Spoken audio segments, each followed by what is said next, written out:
Bab 390, Membela Fildorial. Diunggah oleh Baca Suara. Jangan lupa like dan subscribe, agar kami semangat unggah lebih banyak. VARAYAURAE. Pergeseran bumi dari peta pertempuran berputar di bawah kendali hati-hati dari 3 penyihir kurcaci yang bekerja bersama. Cetak biru 3 dimensi menunjukkan terowongan dan titik-titik jalan keluar di dalam dan sekitar Fildorial secara rinci. Gambaran itu ada di benak para ahli taktik kurcaci. Dalam waktu singkat sejak kedatangan kami dan penggulingan pasukan Alakrian, sebagian besar terowongan telah dialihkan atau ditutup, mengisolasi ibu kota Darwis dari jaringan bawah tanah yang lebih besar yang menghubungkannya dengan kota-kota kerdil lainnya. Hanya segelintir terowongan yang tetap terbuka di utara kota, di sini. Charnelian Earthbone, ayah Mika, menunjuk ke bagian terowongan kecil yang menghubungkan beberapa jalan raya yang jauh lebih besar. Tapi mereka akan tutup dalam beberapa jam ke depan. Semua operasi pertambangan dan pertanian di luar kota telah dihentikan, dan semua warga sipil telah dibawa ke kota. Kerja cepat, kataku dengan apresiatif. Dan gerbang kota, tanyaku, menoleh ke Daglun Silver Sale, yang telah diberi tanggung jawab atas pekerjaan di dalam gua besar itu sendiri. Kota ini tertutup rapat daripada sphinkter cacing batu, dia menegaskan, mengangguk muram. Dan istana kerajaan telah dibuka untuk memberikan perlindungan bagi beberapa ribu, setidaknya. Aku menggigit lidahku. Ini adalah bagian dari rencana yang tidak aku setujui, tetapi para penguasa kurcaci bersikeras bahwa para kurcaci dengan peringkat tertinggi, diri mereka sendiri, dengan kata lain, dan keluarga mereka dievakuasi ke istana kerajaan Greyshunders. Charnelian sendiri telah membuat janji dari Mika bahwa dia akan menjaga perkebunan itu. Terlepas dari pemborosan sumber daya yang membuat frustrasi ini, aku telah dipaksa untuk mengakui bahwa Lens tidak bertanggung jawab atas para kurcaci, dan tidak memiliki hak, selain yang disediakan oleh kekuatan dan kecakapan kami, untuk memberi perintah atau membuat proklamasi. Kami telah sepakat bahwa Lens tidak akan memaksa kontrol menjauh dari penguasa dalam semacam kudeta militer otoriter. Pertarungan sudah cukup banyak, dan kami harus fokus pada Alakrians. Orang-orang kurcaci memiliki banyak pencarian jiwa yang harus dilakukan ketika perang ini berakhir. Lagi dan lagi, para pemimpin mereka telah mengecewakan mereka. Jika orang-orang menginginkan bantuan Lens untuk memperbaikinya setelah perang, aku akan dengan senang hati menyetujuinya, tetapi kami harus selamat dari badai yang akan datang sebelum kami dapat mulai membersihkan kekacauan yang merupakan rumah kami sendiri. Namun, aku tidak mencoba menyembunyikan penghinaan aku untuk rencana mereka saat aku bertemu mata Lord Silversale. Dan benteng untuk struktur kota lainnya, seperti yang aku minta. Dia membersihkan tenggorokannya. Sedang berlangsung, Lan. Charnelian melangkah masuk dengan senyum muram. Satu regu penyihir dari persekutuan penggerak bumi dapat dipindahkan dari terowongan ke kota untuk memperkuat benteng. Silversale menarik-narik kepang janggutnya, dan dia tampak seperti ingin berdebat, tetapi akhirnya tampaknya berpikir lebih baik tentang itu, sedikit mengempis. Ya, kita bisa menggunakan bantuan itu. Jika Alakrians menyerang kota, mereka harus meledakkan jalan mereka. Ini menempatkan banyak kurcaci yang rumahnya dibangun di dinding gua secara langsung dalam bahaya, dan batu-batu yang terlepas dari langit-langit gua akan memiliki kecepatan melontarkan batu. Pada saat mereka mencapai tingkat yang lebih rendah, dengan mudah menghancurkan struktur yang tidak dibentengi. Menginstruksikan orang untuk berlindung di tempat saja tidak cukup. Tidak hampir. Tidak ada yang tahu berapa lama kita harus bersiap, aku mengingatkan kedua bangsawan itu. Kami telah menggigit tangan Alakrians, tetapi di suatu tempat, tangan itu mengepal untuk menyerang balik. Seolah disulap menjadi kenyataan oleh beratnya kata-kataku, gemuruh yang tidak menyenangkan mengguncang fondasi Institut Earthbone, mengirimkan getaran melalui sol sepatu botku.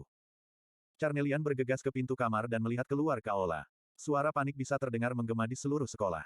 Peta 3 dimensi hancur kembali menjadi debu saat para penyihir beralih ke tuan mereka untuk mendapatkan arahan.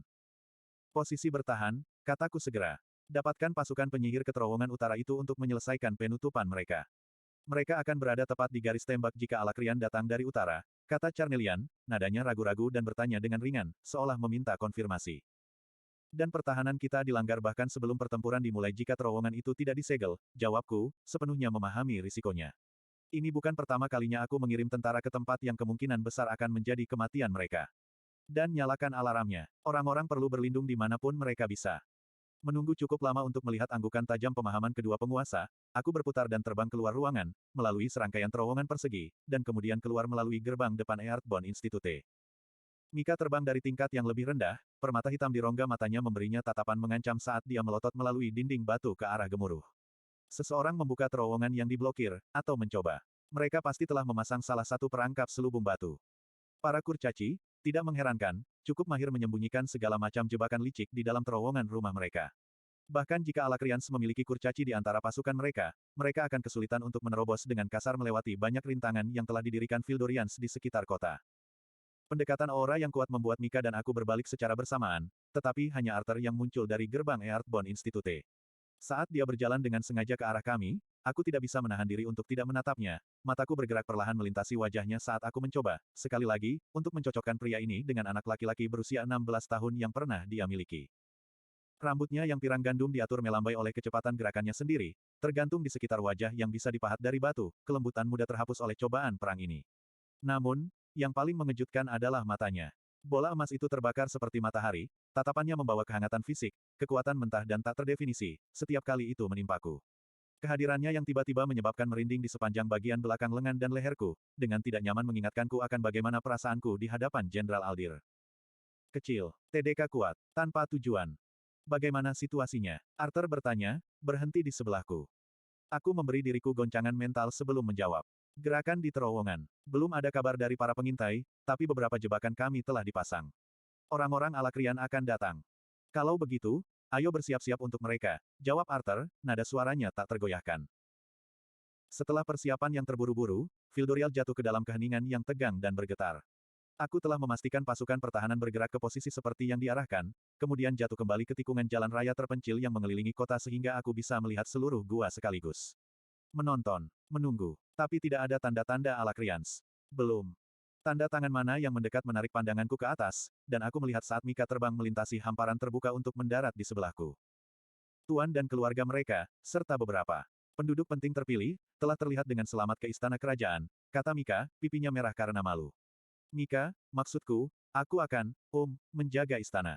Apakah ada yang kamu butuhkan sebelum aku? Aku menggelengkan kepalaku, berusaha untuk tidak menargetkan kejengkelanku padanya. Pasukan kurcaci telah ditempatkan di sekitar kota di titik masuk yang paling mungkin jika Alakrian mencapai kota. Byron dan aku akan berputar di antara kekuatan-kekuatan ini. Petik 2. Apakah pesta pramuka telah kembali? Sekali lagi, aku menggelengkan kepalaku. Kami telah mengirim selusin penyihir elit, semuanya sangat mampu memanipulasi atribut bumi, ke terowongan timur untuk menyelidiki sumber gangguan asli, tetapi mereka telah hilang selama berjam-jam. Hampir seolah-olah dia mendengar kami bertanya-tanya, udara berdenyut, dan Byron muncul, terbang dengan kecepatan. Awan debu meledak dari tanah karena kekuatan pendaratannya. Beberapa penyihir baru saja kembali dari terowongan utara, katanya sebelum debu menghilang. Kurang dari seperempat penyihir yang dikirim untuk menutup terowongan. Apa yang terjadi? Mika berkata, kegelisahannya membuat batu-batu di bawah kakiku bergetar. Mereka mengklaim bahwa mereka diserang oleh bayangan, kata Byron, suaranya rendah dan memotong dengan tahayul. Dan kemudian mayat orang mati mereka sendiri. Pernyataan ini disambut dengan hening sejenak. Lalu, apakah kamu bercanda denganku? Sihir macam apa yang bisa melakukan hal seperti itu? Tanyaku, mengabaikan bahasa kotor Mika. Tidak ada yang pernah aku temui sebelumnya, kata Byron dengan nada tidak senang. Aku mengepalkan tinju esku dan membiarkan mana yang menenangkan mengalir melalui diriku, mendinginkan sarafku. Apakah mereka berhasil menutup terowongan sebelum serangan? Byron melayang ke udara, embusan angin bertiup melintasinya saat listrik mengalir di atas armornya. Mereka melakukannya, meskipun tidak selengkap yang seharusnya dilakukan. Mungkin tidak tahan, terutama jika musuh sudah ada di sana. Byron, lihat bahwa bangsal ada di dua pintu masuk terakhir. Mika, untuk tugasmu. Lens yang lain memberiku larutan muram, lalu mereka pergi, meninggalkanku sendiri. Kurcaci bergegas seperti semut di bawah, bergegas ke tempat aman apapun yang telah mereka atur sendiri. Sebagian besar pengungsi elf telah dibawa ke Earthbound Institute, sementara penyihir terkuat kami, Gliders, Twin Horns, dan penjaga yang masih hidup, telah bergabung dalam pertahanan di seluruh gua. Aku bertanya-tanya iseng di mana Virion bersembunyi. Dia telah absen dari sebagian besar pertemuan persiapan, dan aku tidak melihatnya sama sekali di hari terakhir. Meskipun sumpah darahku telah disumpah kepada para Glider, Virion telah menjadi komandan kami selama puncak perang, dan aku sangat menghormati pria itu. Melihatnya menghilang menyebabkan rasa sakit glasial yang bergerak lambat yang tidak siap ku navigasi saat ini. Kilatan cahaya ungu menembus pikiranku, dan aku mundur dengan cepat sebelum menyadari bahwa itu adalah Arthur. Aku tidak akan pernah terbiasa dengan itu, gumamku, kecewa. Fitur tabah Arthur diukir menjadi sedikit cemberut. Apakah kamu melihat ibu atau saudara perempuanku? Tanyanya tanpa basa-basi. Mereka tidak bersama para pengungsi di Earthbound Institute. Kemudian, terlihat sedikit malu saat dia menggosok bagian belakang lehernya. Dia menambahkan, aku hanya ingin memastikan mereka berada di tempat yang aman sebelum. Kamu tidak perlu menjelaskan dirimu sendiri kepadaku, kataku, menyelamatkannya dari menjelaskan lebih lanjut. Dan ya, untuk menenangkan pikiranmu, aku memang melihat saudara perempuanmu dan beruang membawa ibumu ke tingkat tertinggi sebelumnya, menuju istana kerajaan. Dan, sebuah seringai kecil tersungging di bibirku meskipun diriku sendiri, aku mungkin pernah mendengar Eleanor memarahi Alice tentang bagaimana istana akan menjadi tempat teraman baginya, mengingat Lance Mika akan menjaganya.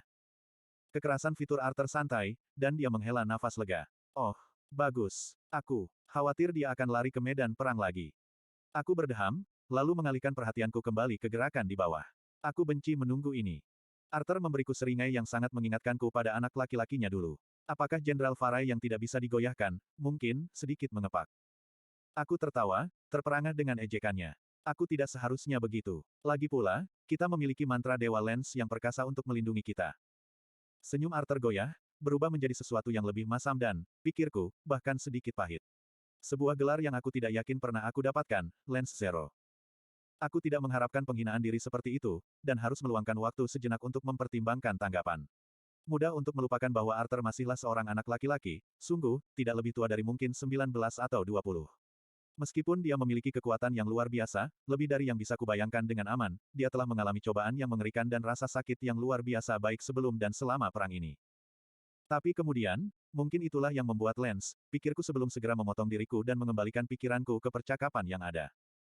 Jika bukan yang itu, mungkin yang lain. Aku pernah mendengar beberapa penyintas suaka menyebutmu pembunuh dewa. Arthur mendengus tidak percaya. Aku tidak akan persis. Dengungan statis yang menusuk bergetar di udara, membuat telingaku berdenging tidak nyaman. Apa di orang-orang Fildorial, sebuah suara yang diperbesar secara ajaib mengumumkan, bergema dari setiap permukaan sekaligus, melipat ke dalam dan melalui dirinya sendiri, seperti ombak yang menghantam dan kemudian surut dari permukaan tebing. Lira Dreide, desisku, mencari tanda tangan mana di gua itu. Tolong dengarkan baik-baik apa yang aku katakan, suara itu memohon dengan serius. Kamu telah melakukan kesalahan yang paling disayangkan dalam melawan tentara Alakrian di tengah-tengahmu. Dengan menyelaraskan diri kamu dengan pemberontak yang dikenal sebagai Lens, kamu telah membuat Mara Agrona penguasa tinggi. Petik 2. Dia membiarkan kata-kata ini saling bergema di dalam gua besar. Tetapi penguasa Fritra bukannya tanpa belas kasihan. Dia tahu bahwa banyak dari kamu merasa seolah-olah kamu tidak punya pilihan. Dia tidak menyalahkan kamu atas kebingungan kamu, kurangnya keberanian kamu. Kamu akan ditawari kesempatan kedua untuk hidup di Dicaten barunya, selama kamu tidak melawan. Arthur mengutuk. Kemungkinan besar, dia akan membunuh semua orang di kota ini untuk memastikan yang lainnya tetap dalam antrean, jika kita membiarkannya. Kami tidak akan melakukannya, aku meyakinkannya. Kami sudah mengalahkan Punggawa sekali. Dia tidak bisa berharap untuk melawanmu dalam pertempuran. Tolong, orang-orang Fildorial, sebagai bupatimu, aku tidak ingin melihatmu dibantai, tapi aku akan memastikan semua yang menentang Agrona penguasa tinggi dihukum dengan pantas. Kata-katanya menempel aneh di bagian dalam telingaku. Makhluk yang mengerikan, gumamku, menggelengkan kepalaku seolah aku bisa menghilangkan suara itu. Jenderal, terdengar suara serak. Aku berbalik untuk melihat kurcaci kekar berlari kencang ke arah kami. Dia terbatuk. Tersedak lidahnya sendiri saat dia berjuang untuk membentuk kata-kata tanpa cukup nafas di paru-parunya. Arthur menghilang dan muncul kembali di sisi pria itu, mengenakan petir ungu yang menari. Apa itu? Petik 2. Portal. Dia terengah-engah, berhenti dengan tangan di lutut. Sekelompok kurcaci. Mengambilnya, mengaktifkannya kembali. Aku bertemu mata Arthur, pikiranku berputar. Jika mereka menarik perhatian kita ke pinggiran, maka kekuatan terkuat mereka kemungkinan akan datang melalui portal, Arthur menyelesaikan untukku. Aku menyaksikan tatapannya yang tak kenal lelah menyapu gua, berlama-lama di istana kerajaan tempat keluarganya berada. Kemudian sesuatu diklik pada tempatnya dalam ekspresinya. Aku akan menahan kekuatan apapun yang datang melalui portal, menghancurkannya jika perlu. Bisakah kamu dan yang lainnya? Tentu saja, jawabku tegas, menarik diriku setinggi mungkin. Aku sudah selesai kalah dalam pertempuran, Arthur. Rahangnya mengeras, dan kemudian dia pergi, tidak meninggalkan apapun selain bayangan ungu putih dari sambaran petir. Haruskah kita mengumpulkan bala bantuan untuk menjaga mulut terowongan kalau ada penyerang yang lolos dari mantra Dewa Lens? Pria itu bertanya, tersandung kata-katanya. Slot iklan. Kamu bisa pasang iklanmu di sini. Tidak, kataku, mataku masih tertuju pada tempat di mana Arthur menghilang. Kami membutuhkan sumber daya di tempat lain. Jika musuh ini bisa melewati Jenderal Arthur, maka kita akan kalah dalam hal apapun. Petik 2. Kurcaci, terguncang dan sedikit pucat, larut. Ya, Jenderal. Kemudian dia pergi lagi, terengah-engah menuruni spiral lebar jalan raya. Aku sedang melihat dari pintu masuk yang disegel ke pintu masuk yang disegel, merasakan tanda tangan mana, mencoba menebak dari arah mana mereka akan datang, ketika penglihatanku berkedip aneh, dan aku harus mengulurkan tangan untuk menenangkan diri. Jeritan teror yang lengkap dan total menggetarkan aku dari tingkat yang lebih rendah, ribuan suara yang begitu menusuk hingga menembus batu dan tanah untuk memenuhi gua. Aku menyaksikan, ngeri dan lumpuh, ketika sabit energi hitam menebas beberapa bangunan, meruntuhkannya pada warga sipil yang berkerumun di dalamnya. Jeritan itu hanya semakin keras. Tidak, aku menghela napas tak percaya. Bagaimana Alakrian bisa masuk ke dalam kota? Melangkah ke depan, aku jatuh dari tepi jalan raya dan menuju keributan di bawah. Cahaya berubah lagi, seperti bayangan melintasi aku dari atas, dan aku terhuyung-huyung di tengah penerbangan. Sebuah tekanan menusuk pelipisku, rasa sakit yang sangat panas berdarah di belakang mataku, membuat dunia menjadi gelap. Pada saat terakhir, aku berhenti, tetapi aku masih menghantam tanah dengan kekuatan yang cukup untuk menghancurkan batu paving. Di dekatnya, kerangka sebuah rumah yang runtuh sebagian bergeser dan jatuh dengan sendirinya. Di bawah sini, teriakan-teriakan itu masih lebih keras. Di mana semua orang? Pasukan kurcaci. Byron. Siapa yang membuat semua kebisingan itu? Aku berputar, mencari tanda-tanda kehidupan dengan panik. Tapi itu hanya suara-suara. Berteriak, menjerit, dan ada kata-kata dalam lolongan kesakitan. Aku menarik napas tercekat yang tertahan di tenggorokanku. Kamu, salahmu, kata teriakan itu. Kamu bisa saja melindungi kami. Menyelamatkan kami. Mengapa? Suara-suara lain memohon melalui erangan sekarat mereka yang menyedihkan. Kenapa kamu tidak memastikan kita akan aman? Kamu menyelamatkan para bangsawan dan membiarkan kami mati. Kamu seharusnya melakukan lebih banyak. Denyut nadiku bertambah cepat, dan rasa takut seolah mencuri udara dari paru-paruku. Suara dingin dan pahit terdengar di kepalaku, memotong semua kebisingan lainnya. Kamu dapat menyembunyikan ketakutan dan keraguan diri kamu dari seluruh dunia, tetapi tidak dari diri kamu sendiri. Kenakan topeng Ratu Es kamu dan berlindung di balik kekuatan kamu yang tidak memadai, tetapi ketika es mencair, kamu yang sebenarnya akan selalu berada tepat di bawah permukaan. Aku memejamkan mata dengan keras, meremas sampai aku melihat kepingan salju berkilauan dalam cahaya pelangi yang terang. Tarik napas dalam-dalam, hembuskan napas panjang dan teratur. Bayangan yang setengah terlihat menggeliat tepat di tepi penglihatanku. Kamu tidak akan pernah bisa lari dari diri kamu yang sebenarnya. Takut, kesepian, dan lemah. Bahkan kekuatan yang membuatmu menjadi Lance bukanlah milikmu sendiri. Kamu tidak bisa menyelamatkan Alea, atau Raja dan Ratu Glider, atau Ayah. Kamu kalah perang, dan segera semua orang yang kamu kenal akan mati. Hanya berbaring dan mati, pengecut. Mataku terbelalak. Aku pernah mendengar kata-kata ini sebelumnya. Membisikkan mereka pada diriku sendiri di tengah malam di dalam gua kami yang gelap dan tanpa harapan di bis Glades setelah kami dikalahkan dan dikirim ke persembunyian. Ketika aku menyaksikan Raja dan Ratu Glider terus-menerus menyerah pada kelemahan dan keegoisan mereka sendiri, aku mendengar kata-kata ini di kamar mewah aku di kastil mereka. Dan aku mendengar mereka ketika Skite, Kadel, mengejekku, mata merahnya menyala karena jijik, tepat sebelum dia menamparku seperti lalat. Aku fokus untuk melindungi inti aku pada saat yang sama ketika aku mengumpulkan mana ke tangan aku. Bayangan-bayangan itu bergeser di tepi pandanganku. Sebuah paku es terbang. Dunia berputar memuakkan, lalu tersentak kembali ke tempatnya. Bayangan menghilang, dan kenyataan dari situasiku muncul. Aku berlutut di sebuah kawah di tengah lantai terendah kota. Beberapa bangunan di sekitar aku telah runtuh, dan lusinan orang berkerumun di sudut-sudut dan di balik perlindungan kecil apapun yang bisa mereka temukan. Mata yang melotot dan ketakutan tidak menatapku, tetapi seorang wanita yang berdiri di tepi kawah menatap ke bawah. Dia mengangkat tangan ke lehernya dan menyekat tetesan darah tipis di mana mantraku telah melukainya, lalu menjilat darah dari ibu jarinya. Mengingat cerita Kadel tentang betapa menyedihkannya kamu, Lance dalam perang, aku terkejut kamu mampu menembus bahkan sebagian dari ilusiku. Rambut ungu gelap tergerai di bahunya dan membingkai kulit abu-abu pucat di wajahnya. Matanya tidak berwarna dalam cahaya gua yang suram, dua bara hitam terpasang di wajahnya yang tanpa ekspresi. Jubah putih dan abu-abu, pas dengan tubuhnya yang tipis, digantung dengan tali perak, dan dari tali ini menjuntai gumpalan abu-abu kuning yang hanya bisa berupa lusinan tulang belakang. Topeng tanpa ekspresinya tidak berubah saat dia mengikuti pandanganku ke bongkahan tulang. Mengerikan, aku tahu, tapi masing-masing mewakili kehidupan, cerita. Beberapa bahkan membawa aura samar dari mana pemilik sebelumnya. Milikmu akan pergi ke sini, katanya, mengetuk tali yang mengalir dari bawah tulang rusuknya dan melintasi tubuhnya ke pinggulnya yang berlawanan. Kau mencoba membuatku lelah dengan memainkan ketakutan terburukku, tapi sesuatu seperti ini, aku berhenti, mulutku tiba-tiba kering. Aku melihat dan mendengar lebih buruk setiap kali aku menutup mataku, Skite. Dia mengangguk saat aku berdiri tegak. Aku di sini karena kalian para Lance telah berlarian dalam kegelapan dan menghindari pertarungan ini terlalu lama. Kalian kaya karena menuduh kami pengecut, kataku, berusaha menjaga suaraku tetap datar. Kemana saja kamu selama perang ini? Aman di rumah, bersembunyi di balik rok klan Fritra. Skite tidak mengedipkan mata, hanya melihat ke kanan kami. Ada benturan batu dan kepala palu besar meledak menembus dinding bangunan yang setengah runtuh. Aku tegang, siap menyerang bersama Mika, tapi kemudian aku melihatnya. Lance kurcaci bergegas melewati lubang yang dia buat, matanya besar dan bersinar, seperti dua bulan yang terpantul di permukaan danau. Wajah pucatnya dilumuri kotoran dan darah, dan dia mengayunkan palu di sekelilingnya dengan gerakan menyentak yang tajam dan pendek. Beberapa warga sipil bergegas pergi, menangis ketakutan. Tidak, Alfred, berhenti. Mika minta maaf. Silahkan. Permohonannya tersendat, dan dia membalik palu dan menghancurkannya ke lantai. Batu itu menyerah, dan dia jatuh ke dalam jurang yang dia buat dengan jeritan ketakutan yang luar biasa. Mika, aku menerjang ke sisi kawah, bersiap untuk melemparkan diri ke jurang mengejarnya, tapi cahaya itu berkedip-kedip memuakkan, dan ketika kembali dia menghilang, bersama dengan lubang yang dia lewati. Geraman keras keluar tanpa diminta dari bagian belakang tenggorokanku, dan aku mengirim bila es meluncur ke Skite. Mereka melewatinya dengan tidak berbahaya di sekitar dan melalui dia untuk menghancurkan batu keras. Di mana dia? Apa yang kamu lakukan padanya?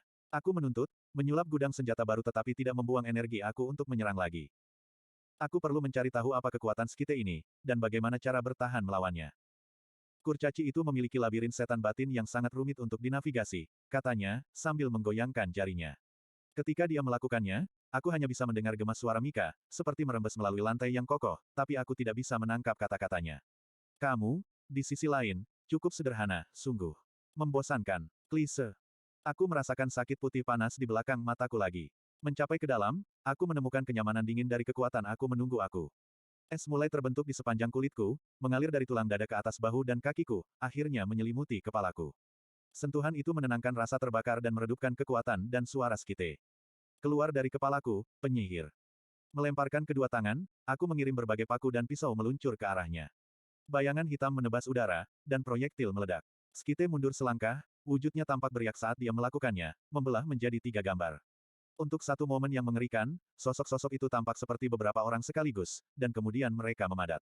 Di tengah, Lord Glider menatapku dengan tidak setuju. Dia tampak lebih tinggi dan lebih kuat, tetapi ekspresi ketidaksetujuannya yang dingin tetap pahit dan tajam seperti sebelumnya. Di satu sisi, Alea Triskan memelototiku dari soket matanya yang kosong dan rusak, tubuhnya yang tanpa kaki menggantung di udara seperti manekin yang mengerikan. Ke sisi lain Glider, Aya. Teman lama dan rekan aku memiliki lubang menganga di mana intinya seharusnya berada.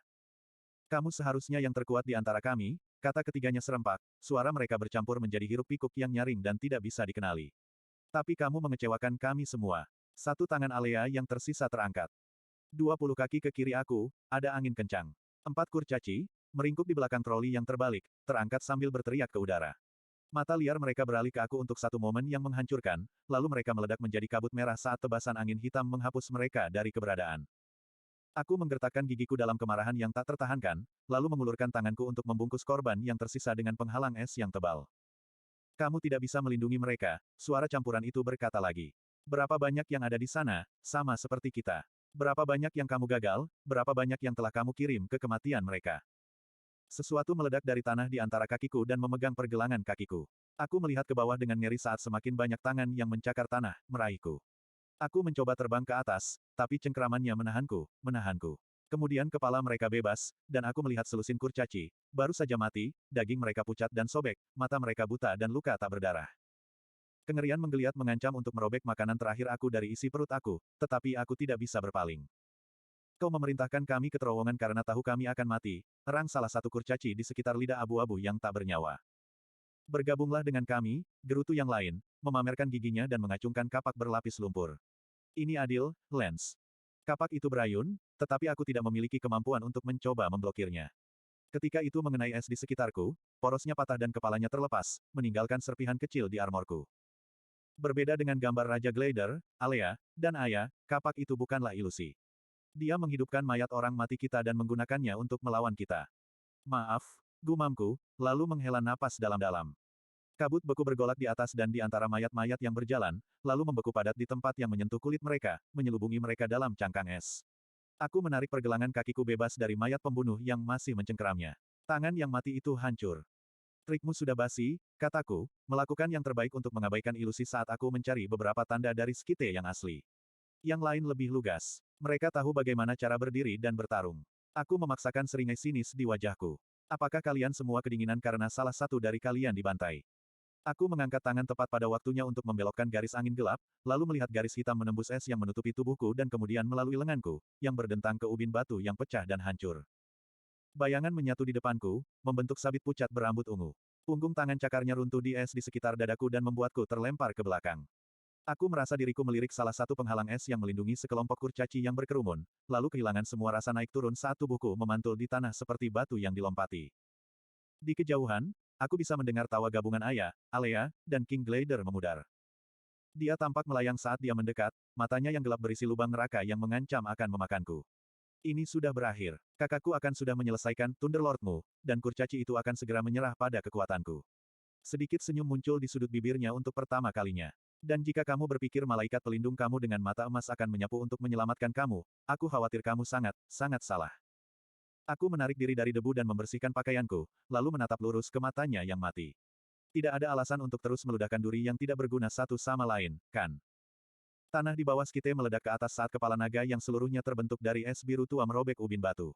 Rahang besar itu tersentak menutup di sekitar Skite, mengangkatnya ke udara saat konstruksi mencakar dari bawah bumi. Di dalam perutnya, tercengang dan hampir tak sadarkan diri, ada Mika. Garis hitam angin menusuk menembus tengkorak naga, tapi aku membentuk kembali es sebelum bisa hancur. Naga itu menendang tanah dan mulai terbang ke udara, sementara pada saat yang sama kantong udara yang berisi Mika meluncur lebih rendah melalui tubuhnya, akhirnya mengeluarkannya 50 kaki ke atas. Aku menahan napas, mencoba menjaga bentuk naga itu tetap utuh sambil juga melihat Mika jatuh 10 kaki, 20, 30 kaki. Ketika sudah jelas dia tidak bisa menahan diri, aku menyulap jalan miring tepat di bawah tubuhnya. Dia meluncur tak terkendali ke dasarnya dan berguling ke tanah tepat di kakiku. Di atas, es pecah saat kepala naga meledak keluar. Skite, terbungkus jubah hitam dari mana anginnya yang menyimpang, berputar seperti gasing. Garis-garis gelap menebas naga di selusin tempat, dan aku melepaskan peganganku di atas wujudnya, membiarkan es menghilang tanpa membahayakan alih-alih menabrak warga sipil di dekatnya. Mika mengerang. Di atas, selubung bayangan meluas di sekitar Skite, sementara pada saat yang sama melengkung ke dalam seperti cakar hitam besar, semuanya mengarah ke bawah ke arahku. Mencapai inti aku bersiap untuk mempertahankan serangan, jika aku bisa. Tapi sebelum jatuh, garis merah menebas di udara, lurus ke arah Skite.